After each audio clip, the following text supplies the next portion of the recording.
So this morning, Senate confirmation hearings for President-elect Trump's cabinet begins, and up first is Defense Secretary nominee Pete Hegseth. In his opening statement obtained by Axios, Pete will say, quote, "It is true I don't have a similar biography to defense secretaries of the last 30 years, but as President Trump also told me, we've repeatedly placed people atop of the Pentagon with supposedly the right credentials, whether they are retired generals, academic, or defense contractor executives.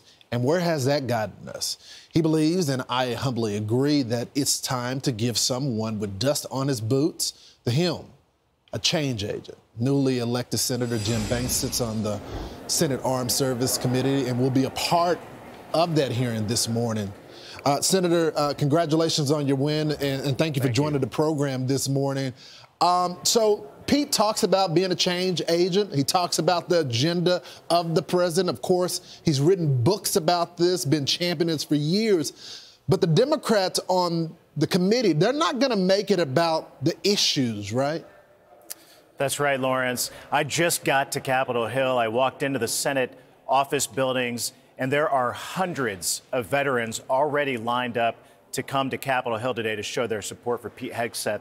Many of them are wearing Veterans for Pete T-shirts to show their public support. And a lot of them will be in the room today because Pete will be the first Secretary of Defense from my generation, the post-9/11 generation of Iraq and Afghanistan veterans. He served in both places. I served in Afghanistan, so I appreciate his service immensely. He has 2 Bronze Stars. And President Trump is right. We need a change agent at the Pentagon to clean up the mess of the last 4 years. But the Democrats, they're focused on all of the crazy stuff. They're doing what Democrats do. They're attacking Pete for being a Christian, for having a Christian tattoo, by the way, the same symbol that was on the cover of the program at the Jimmy Carter funeral last week. And they called him an insider threat for having the same symbol as a tattoo.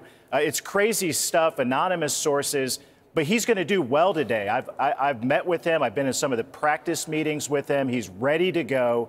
He's going to knock it out of the park. He's going to be the first cabinet secretary that we confirm after January 20th, and he's going to be great at the job. Well, Senator, your colleague, Chuck Schumer, has a plan, and this is what Axios has learned. He said Republicans spent 4 years attacking the Democratic brand, and we need to use the hearing to begin to return the favor. Schumer told Democrats in a private meeting early January. So again, this is about retribution. This is not about, is he qualified for the job?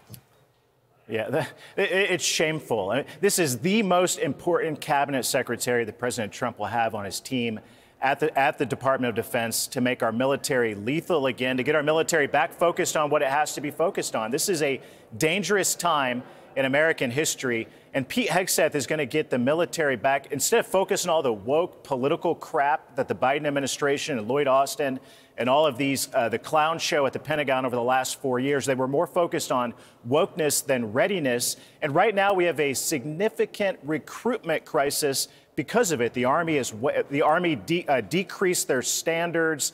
The Navy is way off of their recruitment targets. And a lot of it has to do with wokeness, but a lot of it has to do with what happened in Afghanistan, too. And we can't forget that. We need someone like Pete to clean up the mess, make the military strong again, fix those issues. He's the guy for the job. Well, Senator, today is the first day of change because I have a prediction. I think he's going to get through the committee. I think he's going to kill it today, and I think he will be our next defense secretary. And it's because of the men and women that are there today. They finally got a fighter, not only in the White House, but a fighter at the Pentagon. And that is something we should all be celebrating. Senator Banks, thanks so much for joining the program. Thank you. I'm Steve Doocy. I'm Brian Kilmeade. And I'm Ainsley Earhart. And click here to subscribe to the Fox News YouTube page to catch our hottest interviews and most compelling analysis.